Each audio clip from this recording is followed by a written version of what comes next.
Tvrdi da je tužilaštvo Bosne i Hercegovine pokrenulo istragu o prisluškivanju prve zamjenice državnog tužioca Vesne Budimir. Stručnjaci u oblasti bezbjednosti ne isključuju mogućnost da su upravo bezbjednosno-obavještajne agencije provodile istražne radnje protiv tužiteljke. Pitanje je s nalogom ili bez naloga suda BiH, jer je bez odobrenja suda takvo prisluškivanje nezakonito. O pokrenutoj istrazi javnosti odbijaju dati odgovore i u Državnom tužilaštvu i Federalnoj upravi policije, kao i u Direkciji za koordinaciju policijskih tijela.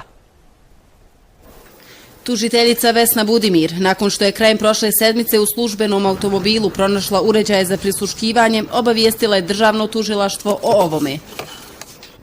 Istraga o prisluškivanju zamjenice glavnog državnog tužioca Vesne Budimir je u toku i tužilaštvo Bosne i Hercegovine poduzima aktivnosti u svojoj nadležnosti. U međuvremenu pokušali smo doći do informacije da li u istrazi učestvuju i pripadnici Federalne uprave policije.